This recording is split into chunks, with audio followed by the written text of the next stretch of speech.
감사합니다. 옆에 있는 분들하고 인사 한번 하면 좋겠어요. 사랑하고 축복합니다. 환영합니다. 잘 오셨습니다.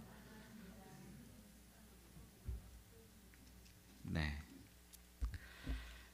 감사합니다. 우리 열왕기서를 보고 있어요. 열왕기서가 열 왕들의 이야기입니다. 영어로 킹스라고 그냥 번역되어져 있죠. 왕들 이야기.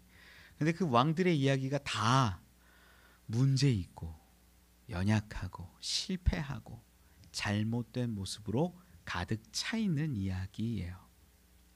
오늘 본문 여러분 쭉 읽으셔서 빨리 깨달으신 분들은 알겠지만 두 왕 이야기입니다. 바하사와 엘라. 이 두 왕은 부자지간이기도 하고 이 두 왕이 잘못되고 하나님 앞에 악행하여 심판받는 그러한 이야기가 줄을 이루고 있어요. 그 가운데 하나 껴있는 것 보자면 하나님의 그 선지자 예후가 와서 심판할 것이다 뭐 이런 이야기 했다라는 것. 그래서 구조를 보면 간단합니다. 악을 행하고 있는 바하사와 엘라 가운데 하나님이 심판을 명령하시고 회개를 바라셨는데 그들은 회개하지 않고 악을 계속 행하여 결국에는 망하게 되었다라는 간단한 이야기예요. 어렵지 않죠? 그런데 이제 말씀을 좀 어렵게 좀 보아야 할 것 같아요. 어떤 이야기냐면 그럼 이 바하사는 정말 누구고 엘라는 어떻게 지냈는지, 그들이 죽을 때의 모습은 어땠는지, 왜 저들이 왕이 되었고 어떻게 살았고 죽는지 이 배경까지 보게 되면 조금 더 입체적이고 분명하고 확실하게 우리 가운데 말씀이 다가온다라는 거예요. 먼저 우리 말씀 함께 살펴보면 좋을 것 같아요. 33절 34절 말씀 같이 읽어보지요. 시작. 유다의 아사왕 셋째 해 아이야의 아들 바하사가 디르사의 모든 이스라엘 왕이 되어 24년 동안 다스리리라. 바하사가 여호와 보시기에 악을 행하되 여로보암의 길로 행하며 그가 이스라엘에게 범하게 한 그 죄 중에 행하였더라. 아멘, 아멘. 유다의 왕 아사 왕, 이게 이제 북이스라엘 이야기할 땐 그 연대기가 남유다 기준으로 얘기하고 남유다 이야기할 땐 북이스라엘 기준으로 이렇게 연도를 왔다 갔다 하면서 기록해요. 그러다 보니까 우리가 뭔 왕들이 이렇게 많이 나와 헷갈리기도 하고 불편할 수도 있어요. 여기에도 하나님의 어떤 계획하심과 뜻이 있거든요. 북이스라엘 기준할 때 남유다 이야기하고 남유다 기준할 때 북이스라엘 얘기하고 이렇게 하는 것은 사실은 그 12지파 나뉜 것 같은 북이스라엘과 남유다가 사실은 하나다라는 걸 보여주시는 하나님의 마음과 어떤 뜻이 그 안에 담겨 있는 표현들이죠. 어쨌든 유다 왕 아사 왕 때 셋째 해에 바하사가 디르사라는 곳에서 이스라엘의 왕이 되었다라고 성경은 기록합니다. 디르사에서 왕이 된 이 바하사, 어떤 사람이었을까? 왕이 될 만한 사람이었을까요? 아니에요. 사실 왕이 될 만한 사람이 결코 아닙니다. 북이스라엘 가운데 이 바하사라는 사람은 어떤 사람이냐면 여로보암의 신하였어요. 왕자가 아니라 신하였다라는 거예요. 이 신하가 여로보암의 아들 나답 왕을 죽이고선 왕의 자리에 앉았다라는 거죠. 우리 그 부분을 좀 읽어보면 더 좋을 것 같아요. 우리 열왕기상 바로 앞에거든요. 15장 우리 25절로 27절을 읽어보면 좋겠습니다. 열왕기상 15장 25절 27절 말씀이에요. 이게 이제 이 바하사가 나답을 죽이는 장면이 기록되어져 있는 부분이에요. 함께 읽어볼까요? 시작. 유다의 아사왕 둘째 해 여로보암의 아들 나답이 이스라엘 왕이 되어 2년 동안 이스라엘을 다스리니라. 그가 여호와 보시기에 악을 행하되 그의 아버지의 길로 행하며 그가 이스라엘에게 범하게 한 그 죄 중에 행한지라. 이에 이사갈 족속 아이야의 아들 바하사가 그를 모반하여 블레셋 사람에게 속한 깁브돈에서 그를 죽였으니 이는 나답과 온 이스라엘이 깁브돈을 에워싸고 있었음이더라. 아멘. 아멘. 어떤 이야기냐면 좀 제가 스토리를 풀어드릴게요. 여로보암이 참 하나님 앞에 잘못한 것들이 많은 왕이었어요. 금송아지 만들고 제사장도 마음대로 세우고 하나님이 원하시는 절기가 아니라 자기가 세운 절기를 따라서 이스라엘이 하나님께 예배하게 하는 잘못된 예배와 제사를 가르치는 악한 왕이었습니다. 그 여로보암 왕의 아들이 나답인데 이 나답도 어떻게 했냐면 아버지의 길을 따라서 악을 행하는 거예요. 우리가 방금 말씀 가운데 읽었지만 25절 26절 가운데 나답이 이스라엘 왕이 되어 2년 동안 이스라엘을 다스립니다. 26절에 그가 여호와 보시기에 악을 행하되 그의 아버지의 길로 행하며, 그러니까 나답 왕은 아버지가 했던 그 악행을 그대로 행하고 있는 거예요. 죄를 행하고 있는 거예요. 그것들을 보았던 여로보암의 신하이고 나답까지도 함께 섬기고 있었던 누구? 바사가 반역을 일으킨 거예요. 본문 우리가 방금 읽었던 이 열왕기상 15장 26절 한번 띄워주실 수 있을까요? 26절을 보면 이렇게 기록을 해요. 같이 한 번만 더 읽어보죠. 시작. 그가 여호와 보시기에 악을 행하되 그의 아버지의 길로 행하며 그가 이스라엘에게 범하게 한 그 죄 중에 행한지라. 아멘. 나답이 큰 죄를 짓고 잘못하고 행악을 했다라는 거예요. 만약에 아버지의 길대로 행했다라는 것을 우리가 생각해 보면 뭘 했다라는 걸 알 수 있냐면 금송아지 그대로 계속 섬기고 제사장도 그대로 레위인이 아닌 다른 제사장들 막 세우고, 그리고 절기도 아버지가 정한, 하나님이 정한 절기가 아니죠. 아버지가 정한 절기 그대로 세웠다라는 거예요. 이 모습을 계속 이어갑니다. 27절에 바사가 나오는 장면에는 이렇게 기록을 시작해요. 27절을 이에 이사갈 족속 아히야의 아들 바사가 그를 모반하여 블레셋 사람에게 속한 기브돈에서 그를 죽였으니, 이렇게 시작을 합니다. 27절에 이 바사가 모반하고 나답을 죽이는 이유에 대해서 설명을 하는 거예요. 뭐냐면 27절에 이에라고 기록하잖아요. 나답이 악을 행하고 금송아지를 섬기고 잘못된 예배와 제사를 드리니까 이에 이사갈 족속의 바사가 모반했다라는 거예요. 히브리어 성경으로도 보면 이 부분이요, 이에라는 단어가 왜 카사르라는 단어를 쓰는데 이게 뭐냐면 즉시로 공모했다는 거예요. 나답이 악을 행하고 나답이 금송아지를 섬기고 나답이 잘못된 예배와 잘못된 제사장을 세우니까 이것을 보고 즉시로 공모해서 모반을 꾀했다라는 거예요. 여러분, 바하사라는 사람이 이제 조금 입체적으로 보이죠. 바하사가 나답을 죽인 이유가 뭘까요?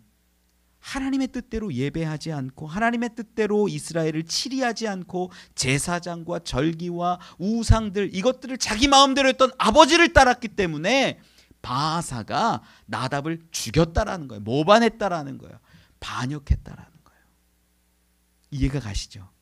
그런데 놀라운 이야기가 오늘 본문에도 기록이 되어져 있어요. 34절 말씀이에요. 오늘 본문 열왕기상 15장 34절입니다. 같이 읽어볼까요? 시작. 바하사가 여호와 보시기에 악을 행하되 여로보암의 길로 행하며 그가 이스라엘에게 범하게 한 그 죄 중에 행하였더라. 아멘. 바하사의 처음 모반이 뭐였냐면 나답이 잘못해서 아버지의 길로 행하고 하나님의 뜻을 쫓지 않고 우상 숭배하고 제사장 마음대로 세우고 이런 절기를 자기 마음대로 지켜낸 것이었는데, 그것에 대해서 기분 나쁘고 모반하고 혁명해야겠다, 이런 걸 혁명이라고 하잖아요. 잘못된 것에 대해서 대항하는 것, 종교개혁 같은 거죠.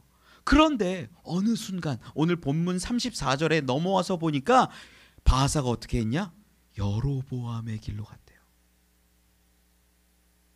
여러분, 이런 부분들을 보면서 우리가 어떻게 보이냐면요, 야, 처음에는 하나님 바라보고 저렇게 하는 게 잘못됐다라고 손가락질하면서 내가 개혁도 해보고 내가 첫 마음 가지고 하나님 앞에 온전히 해보자라고 해서 혁명 일으켰는데, 시간이 지나다 보니까 그들의 모습이 어떻게 됐냐면 바하사가 여로보암의 길과 틀릴 게 하나도 없었다라는 거예요.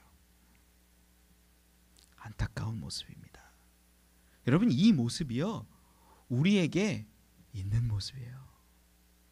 처음에 신앙생활 할 때요, 제가 제가 20대 때 그랬던 것 같아요. 20대 때 처음 이렇게 신학하고 막 하면서 교회에 잘못된 모습들이 막 보여요. 큰 교회의 문제들도 보이고 작은 교회는 그렇다고 뭐 잘하는 것 같지도 않고 막 이런 모습들 막 보여요. 목사님들 뭐 가르쳐 주시고 설교하시고 하시는 뭐 보면서 꼭 마음속 한 구석에 있었던 게 뭐냐면 말씀을 잘 하시는데 목사님도 못 살지 않습니까? 뭐 이런 마음들이 제 안에 제 20대 때의 모습 가운데 있었어요. 실제로. 그래서 내가 만약 목회하면 그렇게 안 한다. 이 뭐예요? 혁명 같은 개혁 같은 마음이 있는 거예요. 제가 어느덧 시간이 지나고 이제 40대가 되고 이렇게 목회자의 자리에 있다 보니까 제가 이렇게 돌아보면 아 그때 그 목사님이 왜 그렇게 하셨다, 왜 그렇게 하셨는지, 왜 그런 선택을 하셨는지, 왜 그렇게 말씀하셨는지 이게 조금씩 보여요. 물론 그게 다 잘했다라는 건 아닙니다. 제가 어느 순간 조금씩 젖어 들어가고 그분들을 이해하게 된 거죠. 아마 어쩌면 제 생각이에요. 여기는 바하사도 첫 마음은 뜨거웠고 그래 금송아지 아니잖아, 그래 이 절기 아니잖아, 그래 제사장 제대로 세워야 되잖아 라는 마음으로 모반하고 혁명했을 거예요. 큰 마음으로. 그런데 어느 순간 점점 여로보암의 길로 걸어가고 있었다라는 거예요. 여러분 이런 이야기가요 성경의 교회에도 드러나요. 성경을 한번 좀 찾아보면 좋을 것 같은데 이 부분은 한번 보고 가는 게 좋겠어요. 우리 요한계시록 한번 살펴보죠. 요한계시록 2장입니다. 계시록 2장 1절로 우리 5절까지 한번 살펴보죠. 계시록 2장 1절로 5절의 말씀입니다. 요한계시록은 성경 맨 끝에 있어요. 요한계시록 2장 1절로 5절 우리 같이 한번 읽어볼까요? 시작. 오른손에 있는 7뼈를 붙잡고 7 금촛대 사이를 거니시는 이가 이르시되 내가 내 행위와 수고와 내 인내를 알고 또 악한 자들을 용납하지 아니한 것과 자칭 사도라 하되 아닌 자들을 시험하여 그의 거짓된 것을 내가 드러낸 것과 또 내가 참고 내 이름을 위하여 견디고 게으르지 아니한 것을 아노라. 그러나 너를 책망할 것이 있나니 너의 처음 사랑을 버렸느니라. 그러므로 어디서 떨어졌는지를 생각하고 회개하여 처음 행위를 가지라. 만일 그리하지 아니하고 회개하지 아니하면 내가 네게 가서 네 촛대를 그 자리에서 옮기리라. 아멘.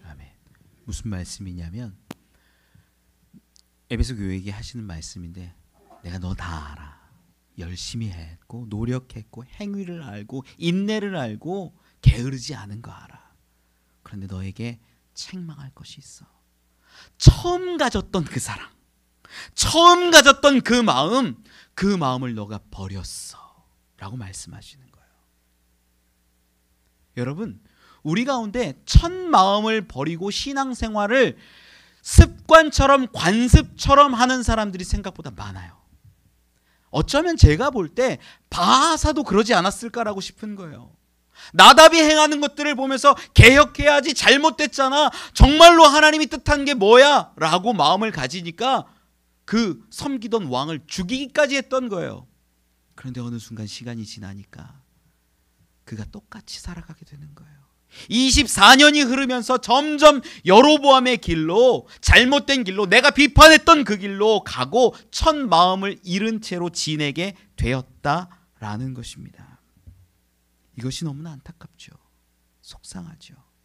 어쩌면 지금의 교회들에게도, 지금의 성도들에게도 분명히 하시는 말씀인지도 모른다라는 거예요.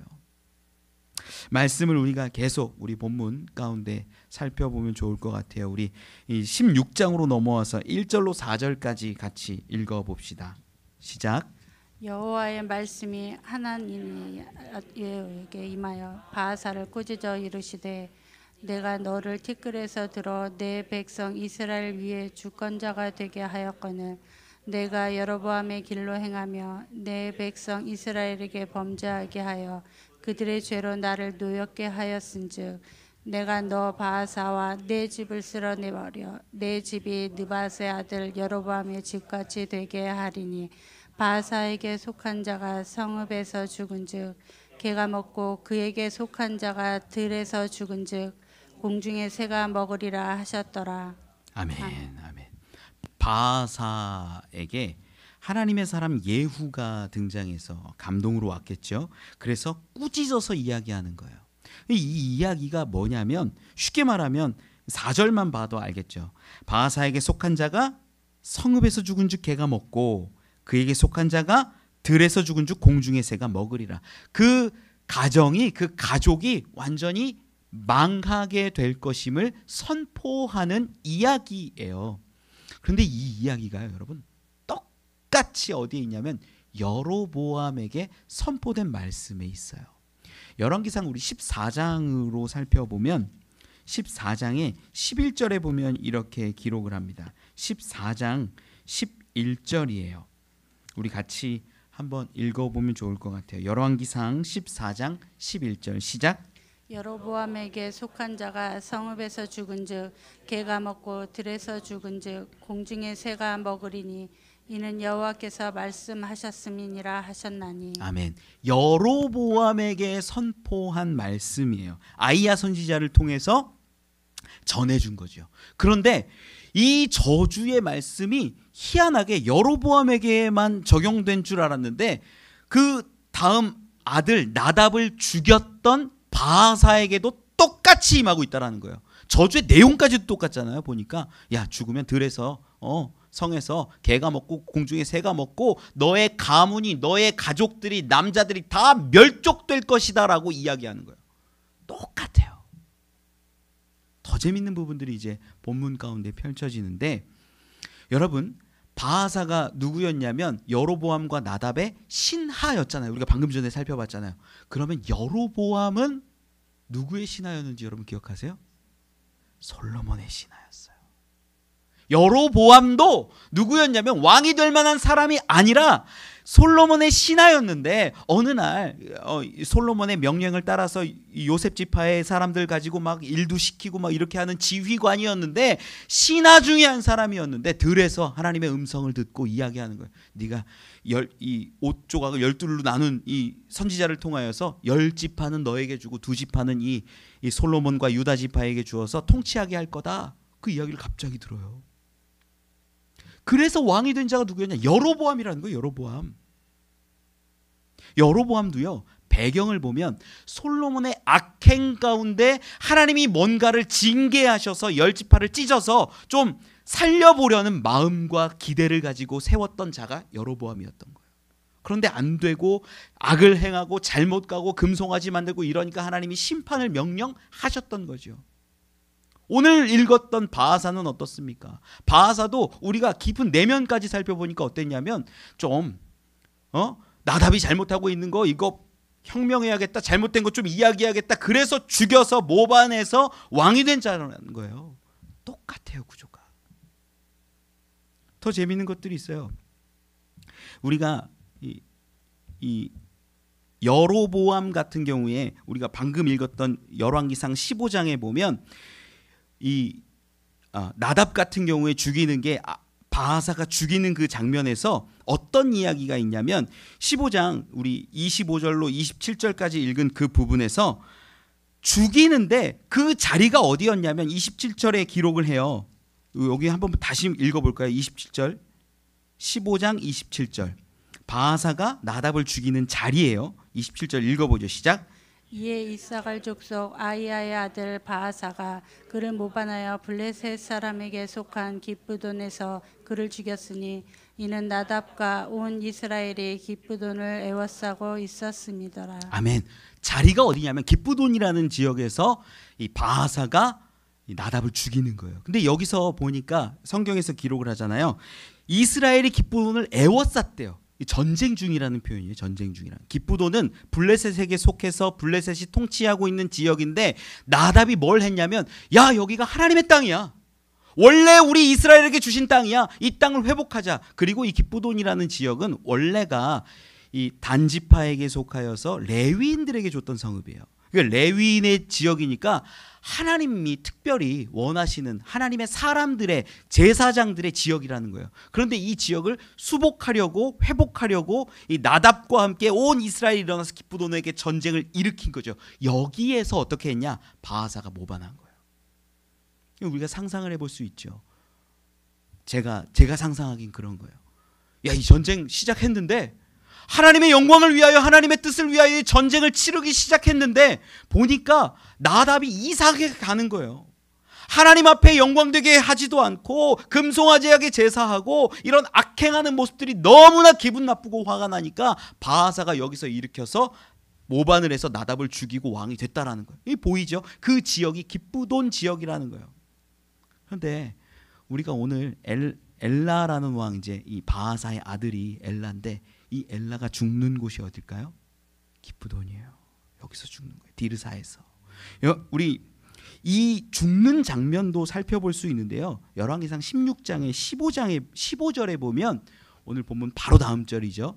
열왕기상 16장 15절에 엘라가 죽는 자리에서 어떤 일들이 이루어졌는지가 기록이 돼요. 같이 한번 16장 15절 읽어보면 좋겠어요. 시작.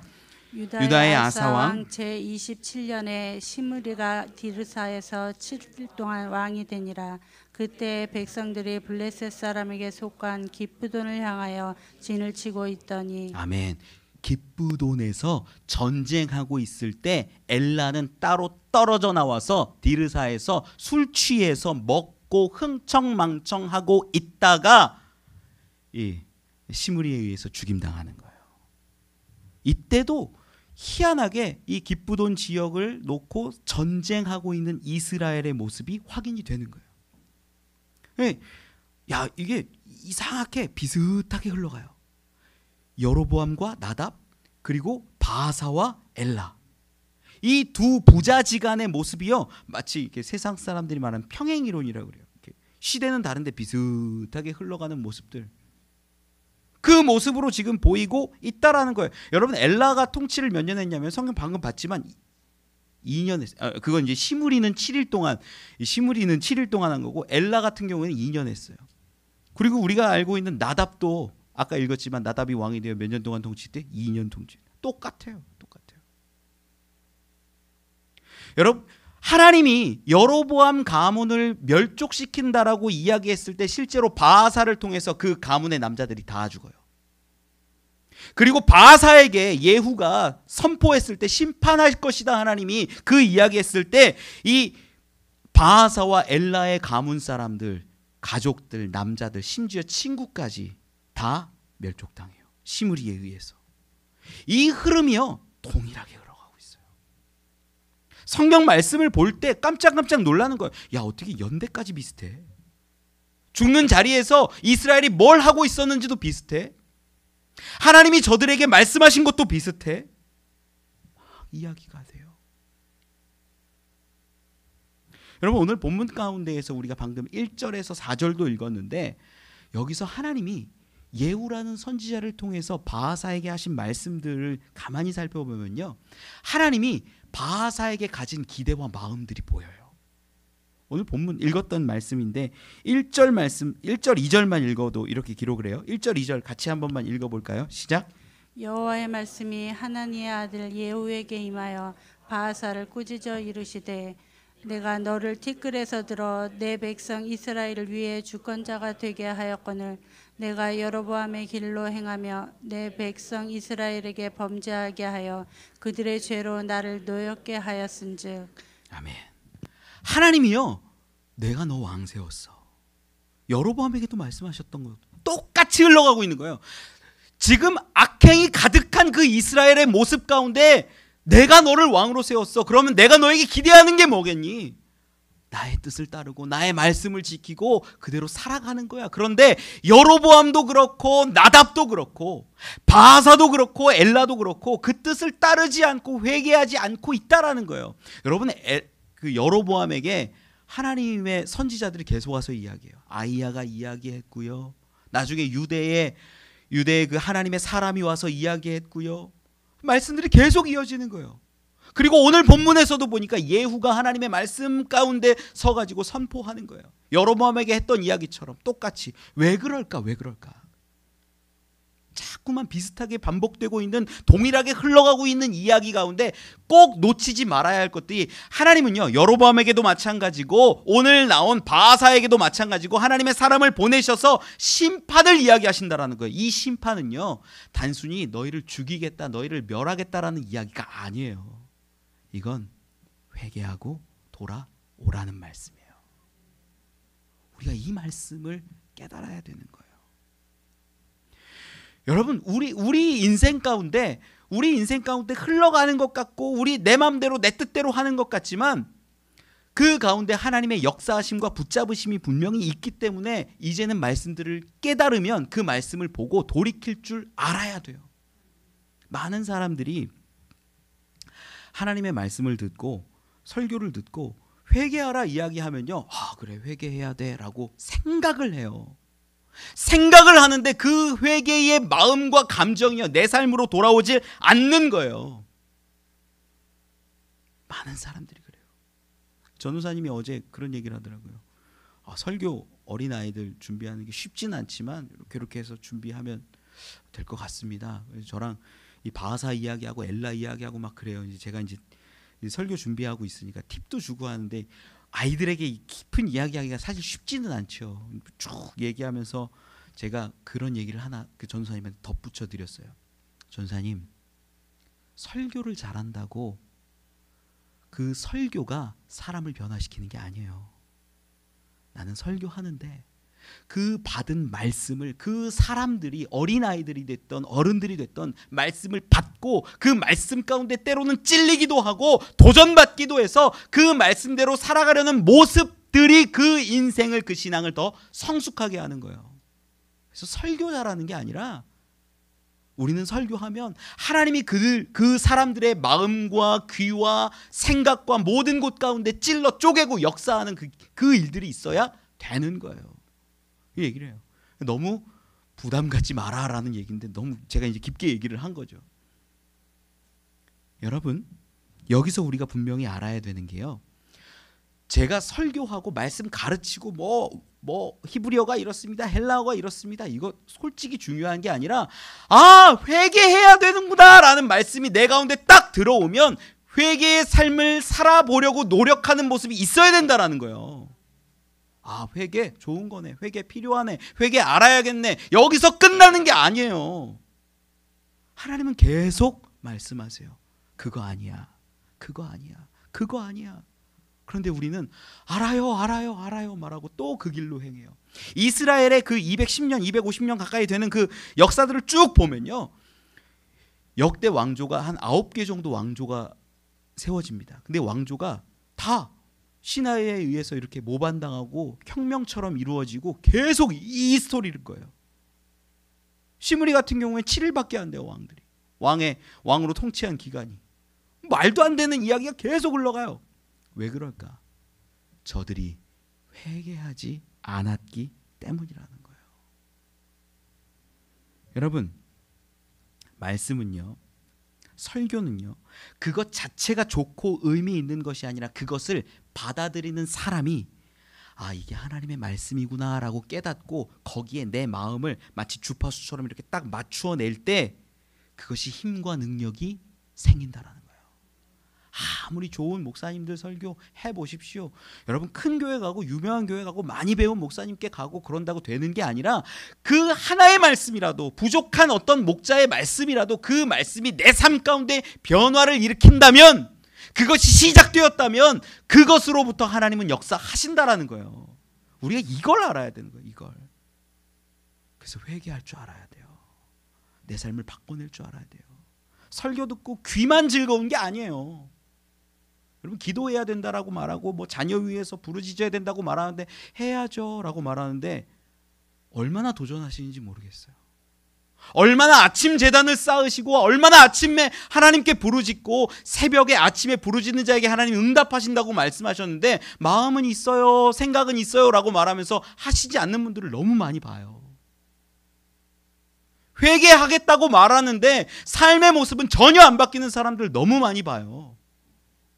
그게 어떻게 회개입니까? 설교는요, 하나님의 말씀은요, 틀린 거 없어요. 어떤 목사님의 이야기를 들어도 정작 문제는 뭐냐?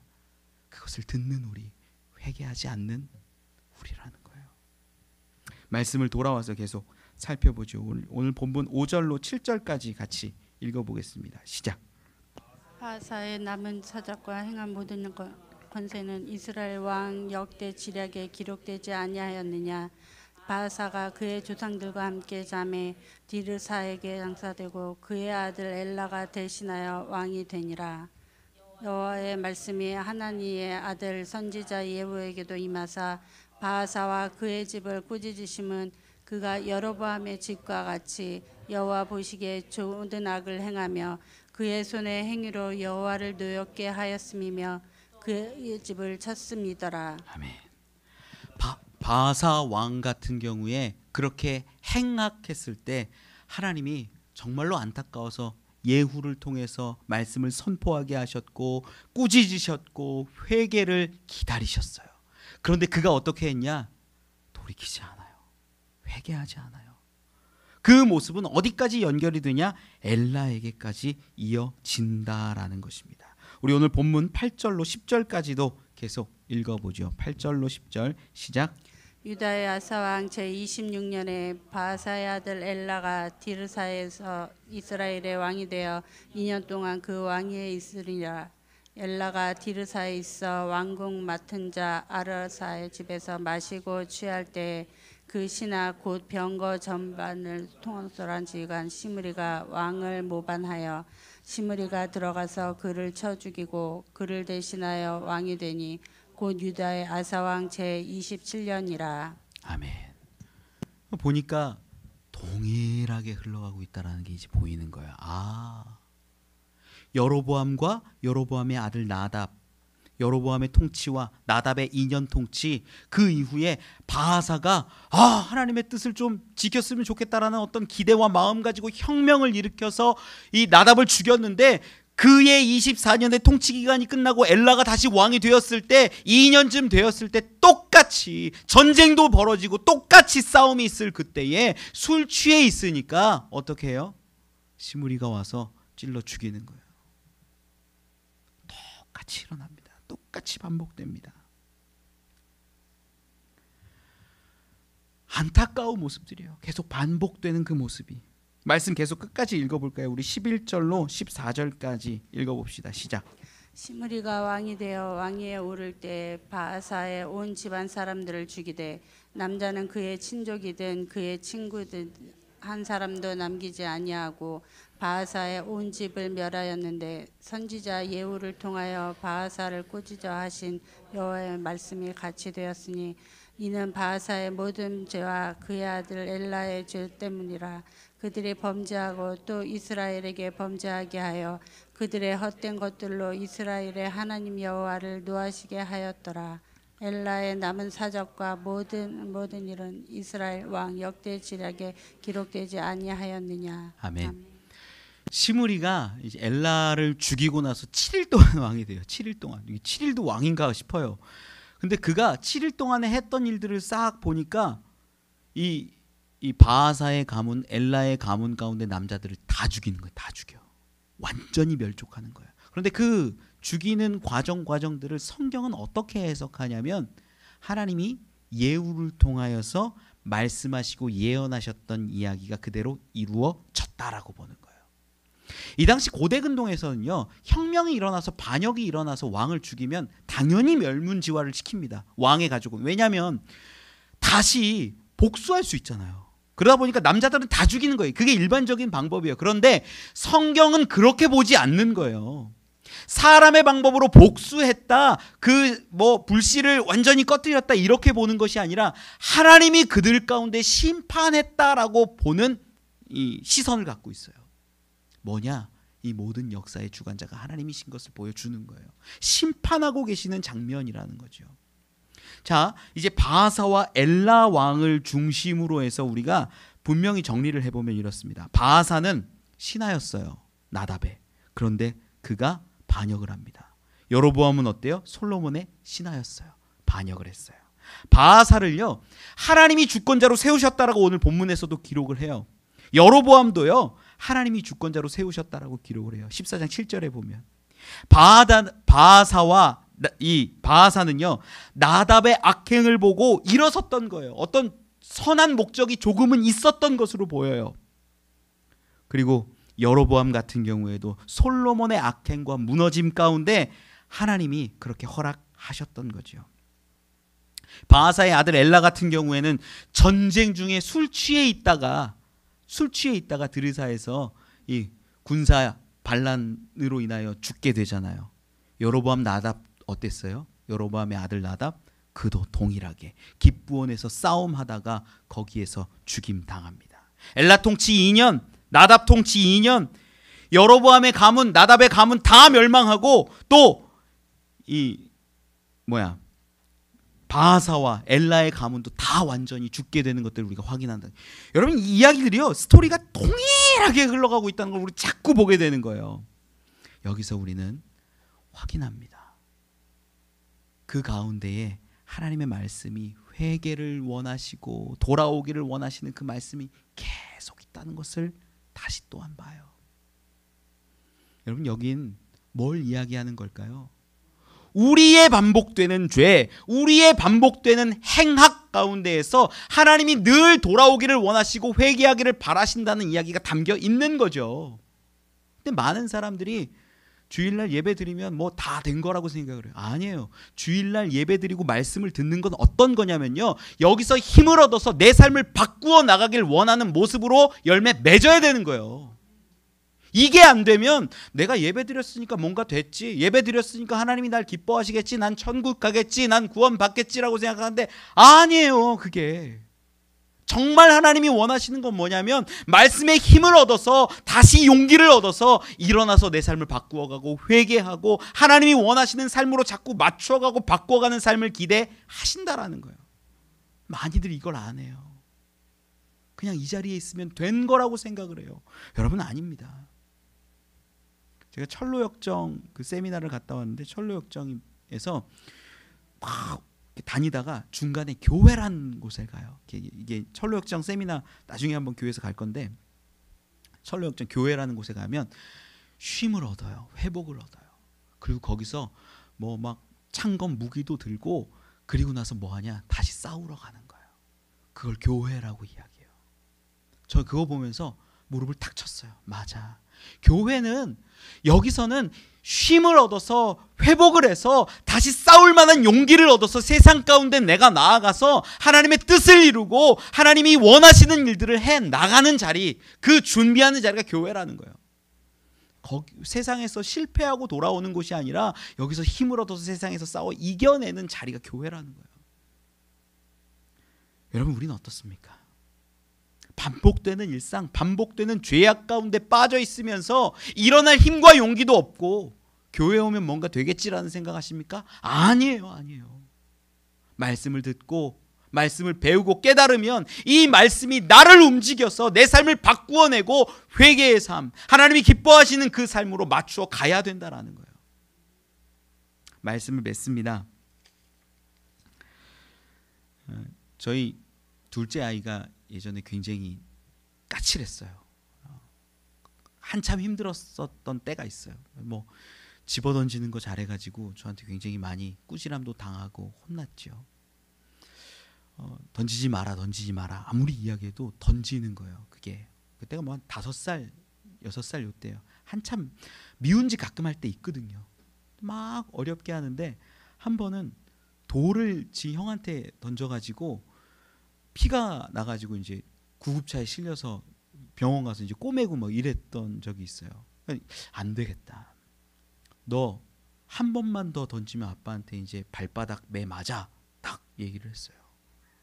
며칠 안 지났는데 놀이터에서 놀다가 형이 내 마음에 안 든다고 컵라면이 안에 들어있는 그 컵라면 뜨거운 온도는 잘 모르겠어요. 그거를 집어 던진 거예요.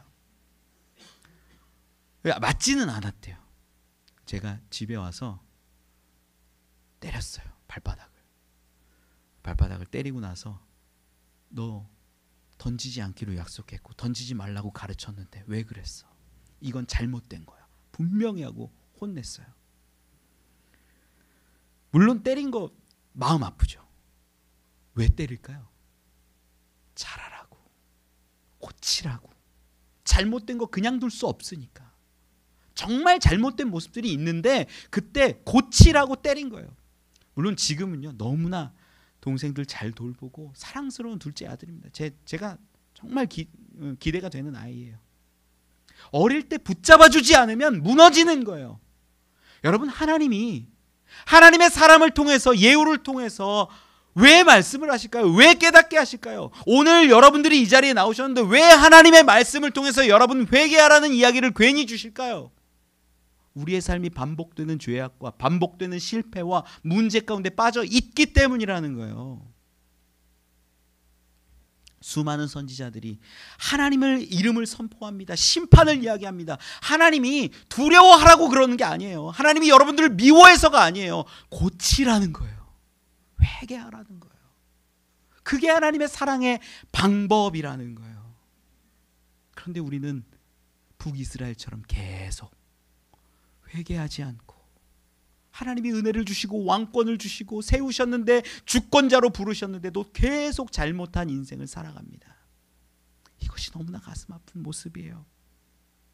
여러분, 하나님 기뻐하고 하나님 소망하며 사는 거 압니다. 제가 때로는 죄악 가운데 속상하고 아파하면서 내 신앙을 좀 종교개혁 해보자 라는 마음으로 부르짖고 새벽에 이 아침에 나오시는 분들도 있다라는 거 제가 압니다. 말씀 가까이 하려는 모습이 있다는 것도 압니다. 그런데 우리 어때요? 다시 실패하잖아요. 또 실패하잖아요. 또 무너지잖아요. 그래서 우리에게 주신 게 누구냐? 예수 그리스도라는 거예요. 결국 마지막은 예수 그리스도 의지해서 자꾸 일어나는 것 외에는 없어요. 아마 목사님 말씀 듣고 그래, 내가 회개하고 다시 붙잡고 하나님 의지해서 일어서야겠어, 예배도 잘 드리고 기도도 하고 뭐 전도도 하고 뭐도 해야겠어, 또 실패할 거예요. 그럼 그때 뭐 해야 돼요? 예수 그리스도 붙잡는 거예요. 그래서 또 일어나는 거예요.